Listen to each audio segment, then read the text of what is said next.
سبيل الدموع سبيل قفك مسلم كأه habka uu u soconayo adduunyadan in noloshiisuna ay deganaansho ku heli karto warwarka iyo walaaca iyo walbahaarka iyo u qaadan waaga waxa la yiraahdaa uu kaga yaraan karo iyadoo qofka marka ilaahay waxyaabaha tafdiilaadka dheeraadka uu wax ka siiyo indhuhu way soo eegayaan afkuna wuu hadal hayaa gacmahana waa lagu fiiqayaa haddii ilaahay aqoon siiyo hadduu adduun siiyo idan marka aad gabalku uu ku dhaco subaxdii ha sugin marka waagu ku baryana galabtii ha sugin waqtiga aad taagan tahay uu ku xisaabtan cimrigaagana ka soo qaad maalin kaliya ma madaafata wixii tagay inaanu qalbigaaga aad ugu soo noqnoqonin oo aanu ku dhibin oonad habeenkii ka seexan waayo oo waxyaabaha dadka nolosha ka xumeeya waxa ka mid ah iyagoo aad u sii eegaya wax ilaahay cid kale uu siiyay تقال العثار العظام به ويعود الهوى ككبش ذبيح بذكر الإله محاضرadu waxaynu oran karnaa ama kelmadan oo ku jahaysan qofka muslimka ah habka uu u soconayo adduunyadan in noloshiisuna ay deganaansho ku heli karto warwarka iyo walaaca iyo walbahaarka iyo u qaadan waaga waxa la yiraahdaa uu kaga yaraan karo marka qofka dhibaatooyinka haday dhibaatooyin haystaan iyo haduu wax tabayo iyo diiqadu gali lahaa iyo duruufaha sidoo xallinayo ee aan ugu dawaqeen waa nasaaix iyo talooyin culimadu ay mufakkiriintii ka qoreen oo aynu soo urursanayno inta waqti waynu ka gaarno insha Allah aata koobaad waxa weeye fakkir washkur marka hore waa inaad fikirtaa ilaahayna u mahadnaqdaa subxaanahu wa tacaala waxaad ka fikiraysaa wuxuu ilaahay ku siiyay faraha badan halkaad meel kale afka u taagi lahayd oo waxyaabaha dadka nolosha ka xumeeya waxa ka mid ah iyagoo aad u sii eegaya wax ilaahay cid kale uu siiyay ilaahayna wuxuu wa in ta'uddu ni'matallahi la tuhsuha nicmooyinka ilaahay haddaad tirisaan ma koobi karaysaan marka maxaa lagu siiyay caafimaad iyo cunno iyo dhar iyo dhooni iyo biyo iyo hawo hadda waxa aad hayso horta adigu ee dad badan aanu haynin taa ka fikir ilaahay wuxuu wa asbaqa calaykum ni'amah ظاهرة وباطنة إلهي نعموين كيسو آددين كبدي نعمة موقتانا ويجرتاه مد قرصوننا ويجرتاه وأضمه تا قرصون وحي قرتان مركي وايان نعموين واحد جراء مرك هرأينان آد بو دريمين لكن مرك أو أضون كرافان نختار هذا أو كوايو لعكتي سنة أو كوايو أيو آد وقفكراو هذا ورطانينا ما بان درين سنين بيه iyaduna min ciimooyinkay ku jirtaa ilaahay baa wuxuu fa bi ay aalaa rabbikuma tukadhiban jiniya insiyo nicmooyinka ilaahay uu idin siiyay faraha badan teeba beeninaysa marka qofka humuumta iyo diiqada uu dareemaya waxyaabaha ka fududeynaya waxa kamid ah shayga loo yaqaano inuu ilaahay u mahadnaqo waxa ilaahay uu siiyayna uu aad uga fikiro waxa labaadon nasaa'ixa kamid ah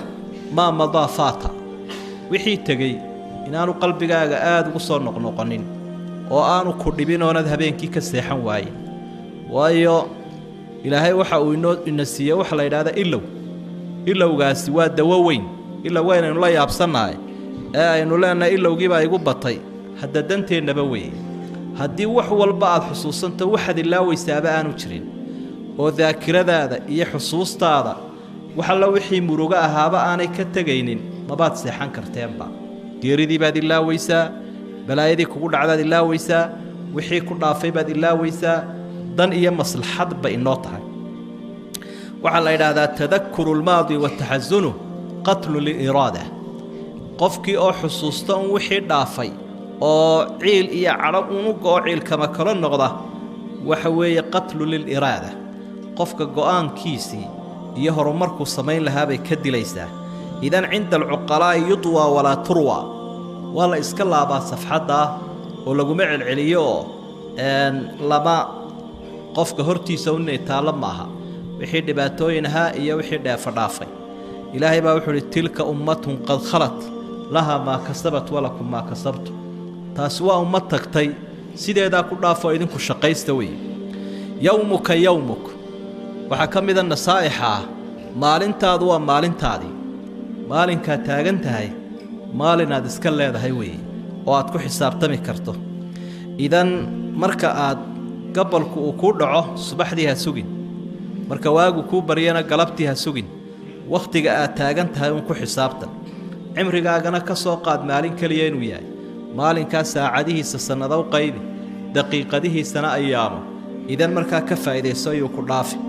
dadkana had iyo jeer waxaa ay ku kala horumaraan wakhtiga jooga kolba sida ay uga faa'iidaystaan cabdilaahi binu mascuud allaha ka raali noqdo waxa uu lahaa waxa aan ugu muruga badnahay maalin intuu ii soo galay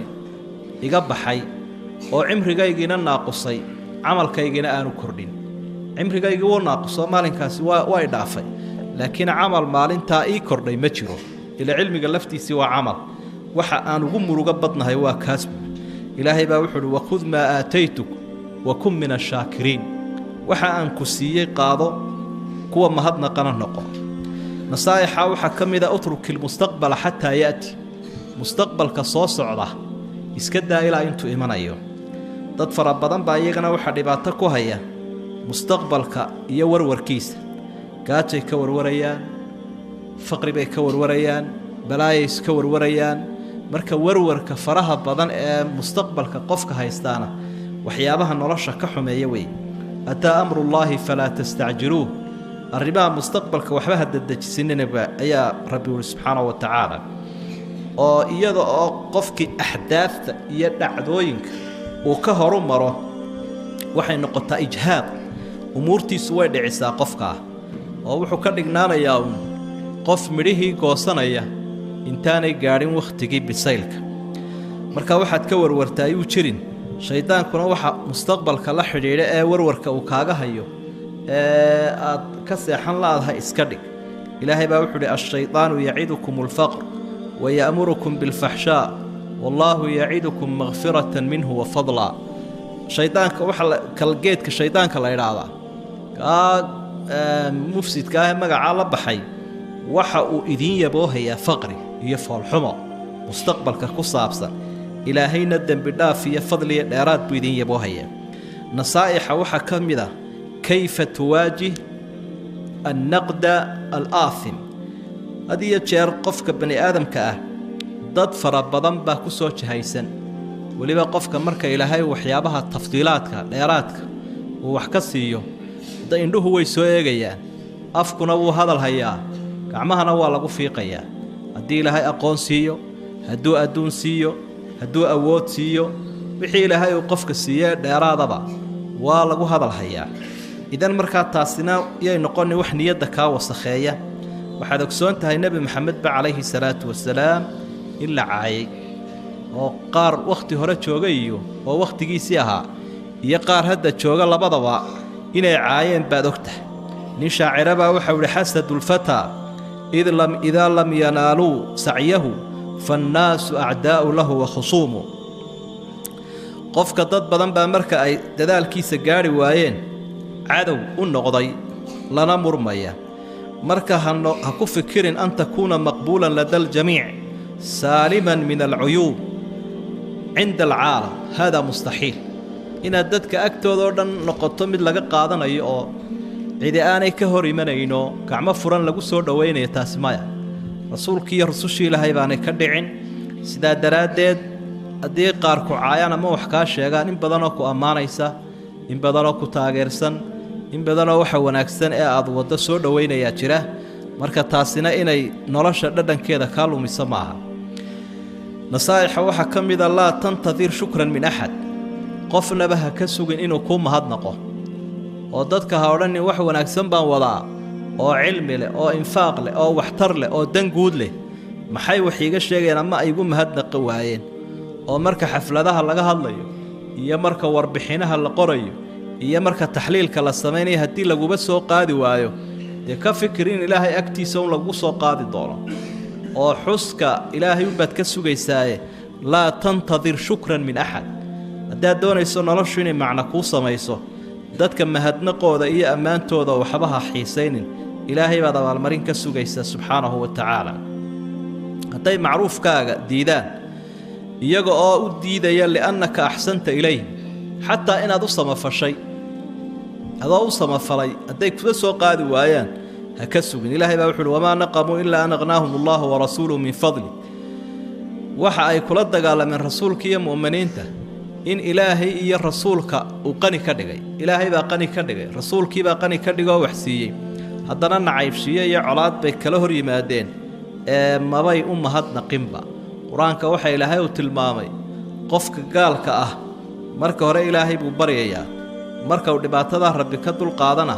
ilaahayba uma mahadnaqo marra kaan lam yadcunaa ilaa durrin masa wuu iska sii soconayaa waxaabaad mooddaa kii aanna baryinba marka addoommo badan baa markay baahnaayeen ilaahay baryay subxaanahu wa tacaala markaasuu ilaahayna dhibkii ka dulqaaday kadib ilaahay bay u mahadnaqi waayeen adiguna waxba mahadnaqa ka sugin kuwooda aad macruufka u samayso dhib badanoo dareemi lahayd markaa waad ka nasan doonta nin baa gabyayoo waxa uu mahad iyo abaal ka waayey inaanuu u samafali jiray oo uu koriyey kiibuu ka cawdayoo waxau idhi ucallimuhu rimaayata kulla yawmin falamma ishtadda saaciduhu ramaanii maalin walba waxaan baraa shiishka waxaan baraa horumarkiiyo awoodda markuu muruqiisii adkaaday anigaabuu igu dhug bartay buui aniga laftigaygii ayuu shiishkii iga bilaabay intuu wax igu tara iska daayo marka ummad badan oo aad ixsaan u samaysay ayaanad abaal ka helayn qaar kale ayaa waxa wanaagga ah laga yaabaa inay kugu xaasidaan cidnaba mahadnaqa ka suginaan ilaahay ahayn subxaanahu wa tacaala waxyaabaha kuu dhib yarayn kara sacaadada ay ku siin kara weeye waxaa ka mid a nasaa'ixaas alixsaanu ila alkhayr inshiraaxun lisuduur waa kollay nasaaixna weyn hab qaaciidana way u socdaa alixsaanu ila alkhayr inshiraaxun lisuduur inaad dadka u samafasho laba midun bay noqonaysa inaad dadka adigu u ixsaan samayso ood u samafasho iyo inaad dadka adigu ka godob qaadato marka ta fiican ee had iyo jeer nolosha sacaadada iyo wanaagga u keentaa waxa weeye inaad dadka u samafasho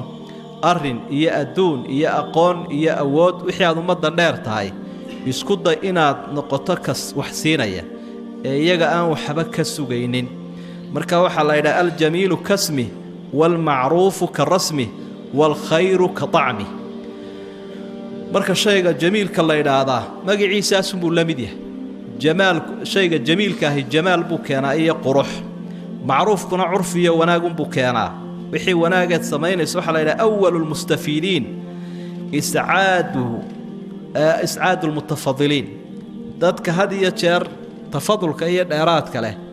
ee dadka isku daya inay waxu taraan waxtarka u horeeya iyaga ayaa leh waxtarka u horeeya iyagaa yeelanaya ilaahayna saasuu qur'aanka ku ammaano waxau uhi wamaa liaxadin cindahu min nicmatin tujza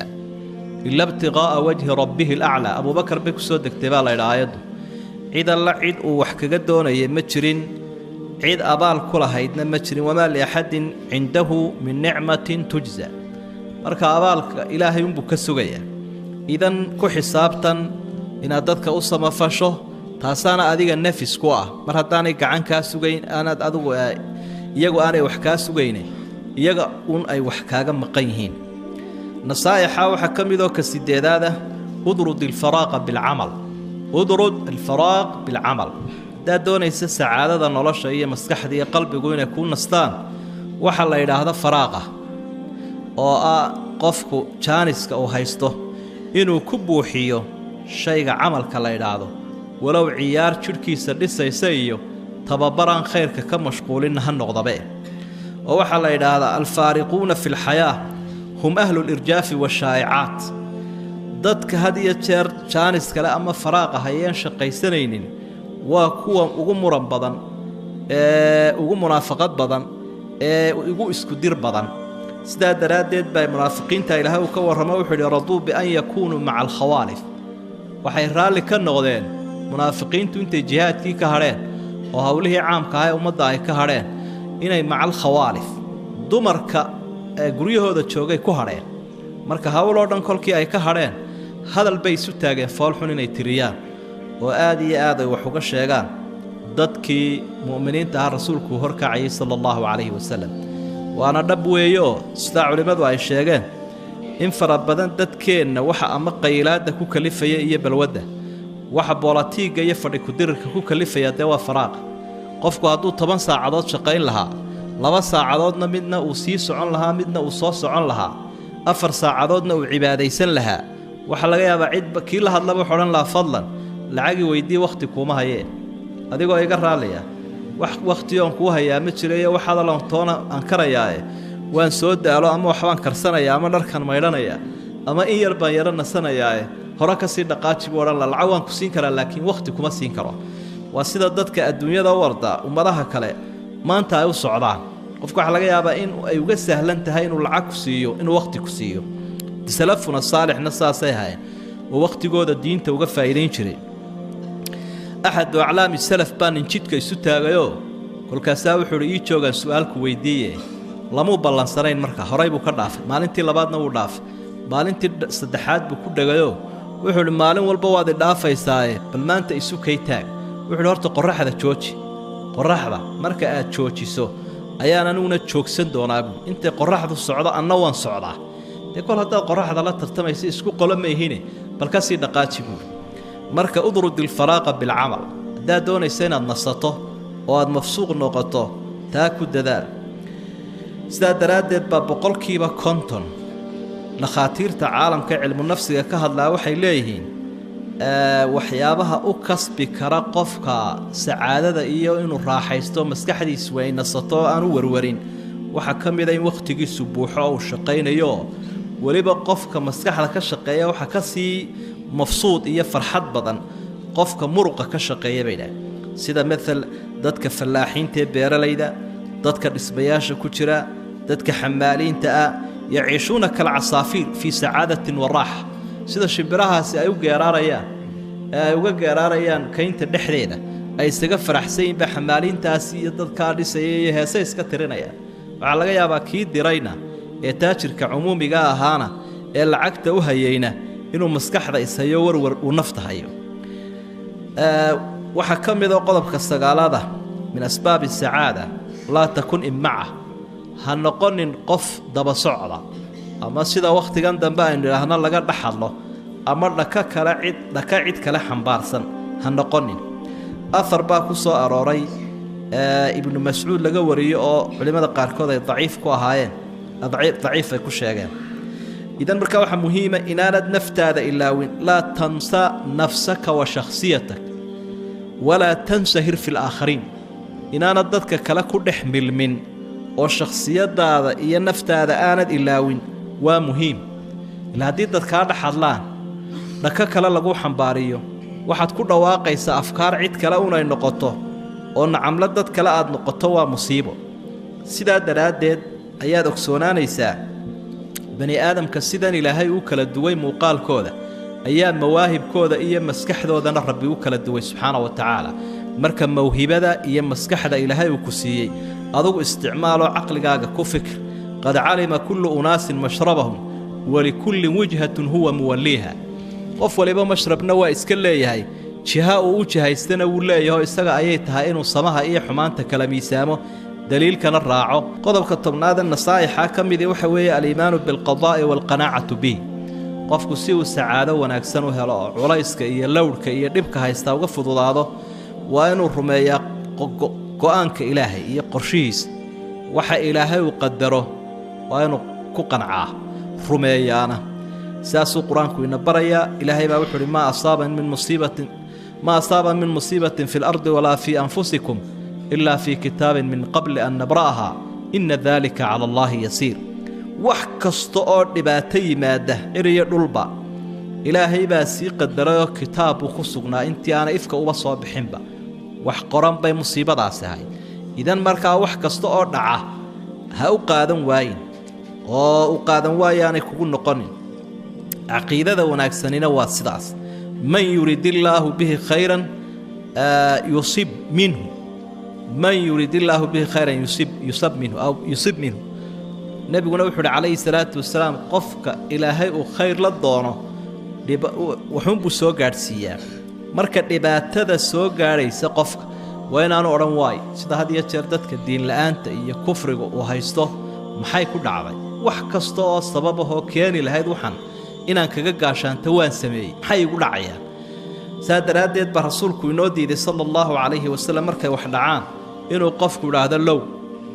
low annii facaltu kada wa kada haddaan waxaa samayn hadduu hebel halkaa waddadaa iska dayn lahaa miyaa gaadhigaasi la qallibi lahaa imise jeer baani halkaa ha mari hadduu waxa hebel ka hadhi lahaa balaadaasi miyay dhici lahayd low ereyga ah haddii taftaxu camala shaytaan rasuulku waxa uu leeyahay albaabka shaydaanka ayay kugu furaysa markaa xalkuna waxa weeye qadara allahu wamaa shaaa facal ilaahay baa qadaray wuxuu ilaahay qadarayna ma baaqanayo adigoo sababaha qaadanaya aad ku nabadgelayso oo aan lagu lahayn naftaada dayac haddana qadarka ha ka soo dulboodin waana midh aynu dheernahay dadka diinla'aanta ku sugan oo dee 6dii arkaanu iimaanka maxaa ka mid ah aliimaanu bilqadar khayrihi wa sharrih dhib iyo dheef wixii ku soo gaadhaba waa inaad ogsoonaataa wax qoran inuu yahay